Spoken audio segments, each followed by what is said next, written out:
दोस्तों, हाल ही में रिलीज हुई फिल्म पड़क्कलम एक ऐसी कहानी है जो साइंस फिक्शन, कॉमेडी और ड्रामे का शानदार मिश्रण है।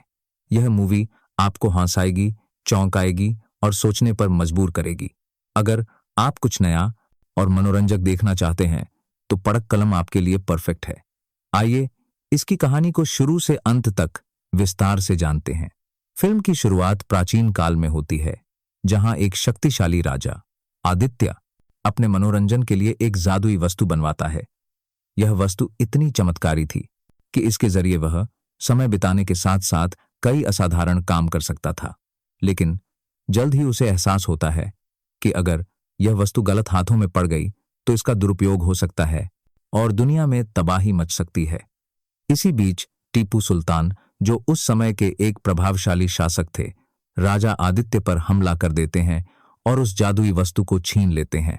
लेकिन कहानी में एक और मोड़ आता है जब राजा कार्तिकेय एक युद्ध में टीपू सुल्तान को हराकर उस वस्तु को अपने कब्जे में ले लेते हैं।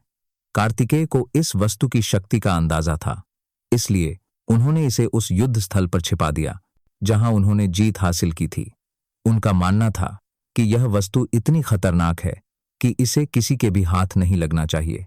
सदियां बीत जाती हैं और यह जादुई वस्तु इतिहास के पन्नों में खो जाती है। लेकिन समय के साथ एक शातिर आदमी इसका पता लगाता है और उसे चुरा लेता है। यहां से कहानी वर्तमान समय में आती है, जहां हमारी मूवी का असली मजा शुरू होता है। अब हम एक मॉडर्न कॉलेज के माहौल में पहुंचते हैं, जहां चार दोस्त जितिन, उसका बेस्ट फ्रेंड रवि और दो अन्य दोस्त मस्ती में डूबे हुए हैं। जितिन अपने दोस्तों को बताता है कि वह आज अपनी गर्लफ्रेंड जीविका को एक खास चैन गिफ्ट करने वाला है। उसके दोस्त इस बात पर मजाक उड़ाते हैं, लेकिन जितिन अपनी दुनिया में मगन है। जल्द ही जीविका कॉलेज में आती है और जितिन उससे मिलने जाता है। लेकिन यहां कहानी में एक ट्विस्ट आता है। जीविका जितिन से कहती है, मैं तुमसे इतने दिन दूर रही, लेकिन मुझे एक पल भी तुम्हारी कमी महसूस नहीं हुई। तुम बहुत बोरिंग हो जितिन, मैं तुमसे ब्रेकअप करना चाहती हूं। यह सुनकर जितिन का दिल टूट जाता है। वह अपने दोस्तों के पास लौटता है और उन्हें सारी बात बताता है। उसके दोस्त उसे समझाने की कोशिश करते हैं, अरे कॉलेज में और भी लड़कियां हैं, जीविका को भूल जा। लेकिन जितिन के लिए यह इतना आसान नहीं है। वह जीविका से बहुत प्यार करता था। दोस्तों की सलाह पर वह जीविका से जुड़ी अपनी सारी यादें एक कागज पर लिखता है और उसे जलाने की सोचता है ताकि उसका मन हल्का हो। इसी बीच कॉलेज की क्लास में उनके प्रोफेसर शाहजी आते हैं। शाहजी एक सख्त लेकिन दिलचस्प टीचर हैं जो पढ़ाने में माहिर हैं। लेकिन जितिन तो अपनी दुनिया में खोया हुआ है और कागज पर जीविका के बारे में लिख रहा है। शाहजी उसका कागज देख लेते हैं और उसे छीन कर कहते हैं, यह मैं बाद में पढ़ूंगा। तभी कॉलेज का स्टूडेंट लीडर विशाल क्लास में आता है और बच्चों को हड़ताल के लिए उकसाता है। शाहजी उसे मना करते हैं, पहले मैं पढ़ा लूं, फिर तुम अपनी हड़ताल कर लेना। इस बात पर शाहजी और विशाल के बीच बहस हो जाती है। तभी वहां एक और प्रोफेसर रंजीत आता है। रंजीत एक ऐसा टीचर है जिसकी हर कोई इज्जत करता है।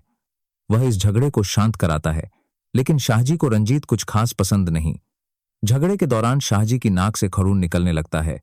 वह चुपचाप टीचर्स रूम में जाते हैं, जितिन का कागज वहां रख देते हैं और अपनी नाक से निकले खून को कॉटन से पोंछकर डस्टबिन में फेंक देते हैं। दूसरी ओर रंजीत को शाहजी ताने मारते हैं कि वह बच्चों के सामने दबकर रहता है। कॉलेज में एक धरना चल रहा है जिसका मकसद पुराने हेड ऑफ डिपार्टमेंट को हटाकर नया हॉड नियुक्त करना है।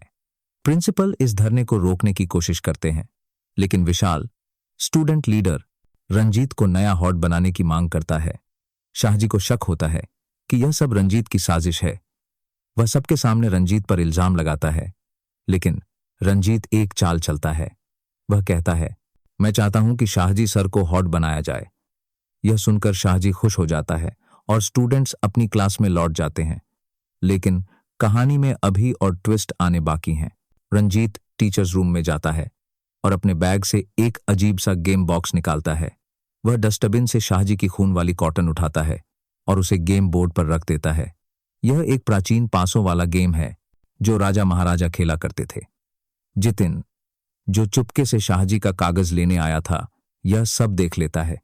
रंजीत गेम खेलना शुरू करता है और अचानक शाहजी के शरीर पर उसका कंट्रोल हो जाता है। रंजीत जो चाहता है शाहजी वैसा ही करता है। यह देखकर जितिन के होश उड़ जाते हैं। रंजीत शाहजी के जरिए प्रिंसिपल को पिटवा देता है, जिसके चलते शाहजी को कुछ दिनों के लिए सस्पेंड कर दिया जाता है। जितिन अपने दोस्तों को यह बात बताता है, लेकिन वे उसका यकीन नहीं करते। जितिन के बार बार कहने पर वे रंजीत पर नजर रखने के लिए तैयार हो जाते हैं। जितिन और उसके दोस्त रंजीत की जासूसी शुरू करते हैं। वे देखते हैं कि रंजीत अकेले रहता है और एक शानदार जिंदगी जी रहा है। शाहजी के सस्पेंशन के बाद रंजीत को हॉट बना दिया जाता है। जितिन का दोस्त रवि नोटिस करता है कि रंजीत हमेशा अपना बैग अपने पास रखता है। उन्हें शक होता है कि उस बैग में कुछ खास है। एक दिन कॉलेज में झगड़ा होता है और रंजीत अपना बैग बस में छोड़ देता है। जितिन मौका देखकर बैग खोलता है और उसमें वही जादुई गेम बॉक्स देखता है। वह उसकी फोटो खींच लेता है।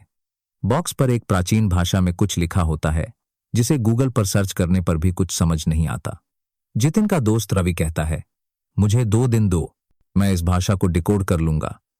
लेकिन उसे पूरी भाषा समझने में 2 हफ्ते लग जाते हैं। रवि अपने दोस्तों को बताता है कि यह एक ऐसा गेम है जिसके जरिए किसी के शरीर को कंट्रोल किया जा सकता है। इसके लिए या तो उस व्यक्ति को गेम खेलना होगा या फिर उसके खून या थूक का इस्तेमाल करना होगा। जितिन को याद आता है कि रंजीत ने शाहजी के खून वाली कॉटन का इस्तेमाल किया था। जितिन कहता है, रंजीत बहुत खतरनाक है, हमें यह गेम चुराकर कहीं छिपा देना चाहिए। दोस्त मान जाते हैं और उनका प्लान है कि वे रंजीत का बैग चुराकर उसकी जगह नकली बैग रख देंगे। जितिन और उसके दोस्त अपने प्लान के मुताबिक रंजीत का बैग चुरा लेते हैं, लेकिन जितिन का एक दोस्त जो थोड़ा बेवकूफ है अपनी गलती से रंजीत को बता देता है कि उनका बैग चुराया गया है। रंजीत गुस्से में जितिन से बैग मांगता है, लेकिन जितिन मना कर देता है। वह कहता है, मैं जानता हूं कि तुम इस गेम से काला जादू करते हो। रंजीत हंसता है और गुस्से में कहता है, तुमने बैग चुराकर बहुत गलत किया। अचानक वह जितिन को अपने कंट्रोल में कर लेता है। जितिन के दोस्त यह देखकर हैरान रह जाते हैं।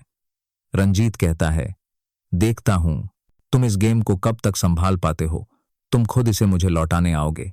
अब जितिन की जिंदगी नर्क बन जाती है। रंजीत उसे हर वक्त अपने कंट्रोल में करके अजीब अजीब हरकतें करवाता है।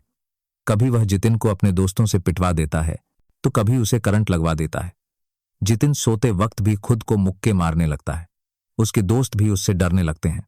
जितिन को जर्मनी में इंटर्नशिप के लिए इंटरव्यू देना होता है, लेकिन रंजीत उसे वहां भी खराब कर देता है। जितिन पूरी तरह टूट चुका है। एक रात उसे याद आता है कि इस गेम को चलाने के लिए एक खास कुंजी चाहिए जो रंजीत अपने गले में पहनता है। उसी की मदद से रंजीत ने जितिन को कंट्रोल किया था। जितिन और उसके दोस्त कुंजी चुराने का प्लान बनाते हैं, लेकिन तभी शाहजी, जो सस्पेंड होकर वापस आए हैं, रंजीत के चेहरे पर पेपर स्प्रे मारकर कुंजी छीन लेते हैं और भाग जाते हैं। जितिन के दोस्त यह सब देखते हैं और शाहजी के पीछे जाते हैं। वे शाहजी को बताते हैं कि रंजीत ने उन्हें भी परेशान किया है। सब मिलकर लैब में जाते हैं जहां उन्होंने गेम को छिपाया था। कुंजी लगाते ही गेम शुरू हो जाता है। जितिन और शाहजी गेम खेलने लगते हैं ताकि रंजीत के कंट्रोल से छुटकारा मिले, लेकिन गेम के बीच में रंजीत आ जाता है। डर के मारे वे गलत पासा फेंक देते हैं और अचानक उनकी आत्माएं आपस में बदल जाती हैं। जितिन की आत्मा शाहजी के शरीर में चली जाती है। शाहजी की आत्मा रंजीत के शरीर में चली जाती है। रंजीत की आत्मा जितिन के शरीर में चली जाती है। यह देखकर जितिन और शाहजी घबरा जाते हैं, लेकिन रंजीत, जो जितिन के शरीर में है, बिल्कुल शांत रहता है। फ्लैशबैक में हमें पता चलता है कि शाहजी के सस्पेंशन के दौरान भी रंजीत का उन पर कंट्रोल था। उनकी बीवी और साला उन्हें पागल समझने लगे थे। तंग आकर शाहजी ने रंजीत के बारे में पता लगाया और कुंजी चुराने आए। अब जितिन शाहजी के शरीर में और शाहजी रंजीत के शरीर में अपने शरीर वापस पाने की कोशिश करते हैं। जितिन के दोस्त सलाह देते हैं कि अगर वे गेम पूरा कर लें तो उनकी आत्माएं वापस अपने शरीर में आ जाएंगी, लेकिन समस्या यह है कि गेम का एक पासा शाहजी के पास है और वह फोन नहीं उठा रहा। शाहजी, जो अब रंजीत के शरीर में है, को यह जिंदगी बहुत मजेदार लगती है। रंजीत की तरह हर कोई उसकी इज्जत करता है। वह रंजीत के घर जाता है और शानदार लाइफ जीने लगता है। कॉलेज में वह हीरो की तरह घूमता है। जितिन को यह सब देखकर गुस्सा आता है। वह शाहजी से कहता है, तुम गलत कर रहे हो, इसका एहसास तुम्हें जल्दी होगा। लेकिन शाहजी उसकी बात नहीं मानता। रंजीत जितिन के शरीर में जितिन से कहता है, मुझे लगता है कि पासा मिलने पर तुम मुझे धोखा दोगे। मुझे गेम या कुंजी में से कुछ चाहिए। जितिन उसे कुंजी दे देता है। जितिन और उसके दोस्त रंजीत की कार और घर में पासा ढूंढते हैं, लेकिन वह कहीं नहीं मिलता। एक दिन जितिन शाहजी के शरीर में शराब पीता है और इसका असर शाहजी रंजीत के शरीर में पर होता है। दोस्त यह नोटिस करते हैं कि अगर जितिन शाहजी के शरीर में शराब पिए तो शाहजी की आत्मा नशे में होगी। वे शाहजी को शराब पिलाकर पासे का पता लगाने का प्लान बनाते हैं, लेकिन शाहजी बेहोश हो जाता है। अस्पताल में डॉक्टर बताते हैं कि रंजीत का शरीर किसी गंभीर बीमारी से ग्रस्त है और धीरे धीरे सड़ रहा है। जितिन अपने दोस्तों से कहता है, यह बात रंजीत को नहीं पता चलनी चाहिए, वरना वह अपने शरीर में नहीं लौटेगा। कॉलेज में एक इवेंट होता है जहां सब लोग कॉस्ट्यूम पहनकर आते हैं। रंजीत जितिन के शरीर में की अपने सीनियर से झड़प हो जाती है। जितिन शाहजी को सच बताता है कि रंजीत का शरीर खराब है और उसे वापस अपने शरीर में आना चाहिए। वह यह भी कहता है कि रंजीत शायद जितिन के शरीर पर कब्जा करना चाहता है। इधर शाहजी की बीवी जितिन शाहजी के शरीर में से मिलने आती है और बताती है कि वह मां बनने वाली है। जितिन गलती से कह देता है, यह मेरा बच्चा नहीं है। इससे शाहजी की बीवी नाराज होकर चली जाती है। शाहजी रंजीत के शरीर में अपनी बीवी से मिलने जाता है, लेकिन वह उसे नहीं समझती। शाहजी को एहसास होता है कि उसे अपना शरीर वापस चाहिए, क्योंकि वह अपने बच्चे के साथ रहना चाहता है। जितिन, शाहजी और दोस्त गेम खेलने के लिए इकट्ठे होते हैं, लेकिन पासा देने पर पता चलता है कि एक पासा गायब है। रंजीत एक बार फिर चाल चलता है और गेम लेकर भाग जाता है। जितिन को याद आता है कि दूसरा पासा उस लैब में हो सकता है जहां उनकी आत्माएं बदली थीं। वे लैब में पहुंचते हैं और पासा ढूंढते हैं। इधर कॉलेज के इवेंट में रंजीत जितिन के शरीर में कुछ सीनियर्स पकड़ लेते हैं। जितिन के दोस्त मौका देखकर गेम छीन लेते हैं। लैब में शाहजी शराब पी लेता है, जिससे रंजीत जितिन के शरीर में के होश खोने लगते हैं। जितिन और शाहजी गेम खेलना शुरू करते हैं। आखिरी बाजी में रंजीत आ जाता है, लेकिन शाहजी हंसता है और अपनी चाल चलकर नीचे कूद जाता है। इस दौरान तीनों की आत्माएं वापस अपने अपने शरीर में आ जाती हैं। रंजीत बेहोश हो जाता है। जितिन और शाहजी गेम को जला देते हैं ताकि भविष्य में कोई इसका दुरुपयोग न करे। अगले दिन पता चलता है कि रंजीत को गंभीर चोटें आई हैं और उसे होश आने में समय लगेगा। जितिन जीविका से मिलता है और कहता है, मैं जानता हूं कि मैं बोरिंग हूं, मैं बदलना चाहता था, लेकिन अब नहीं। मुझे एक ऐसी लड़की का इंतजार है जो मुझसे प्यार करे। शाहजी अपनी बीवी से मिलता है और वह उसे देखकर बहुत खुश होती है। यही मूवी खत्म होती है। यह मूवी कॉमेडी, साइंस फिक्शन और इमोशंस का शानदार मिश्रण है। पड़क्कलम ऐसी कहानी है जो आपको हंसाएगी, रुलाएगी और जिंदगी के मायने सिखाएगी। इसे जरूर देखें।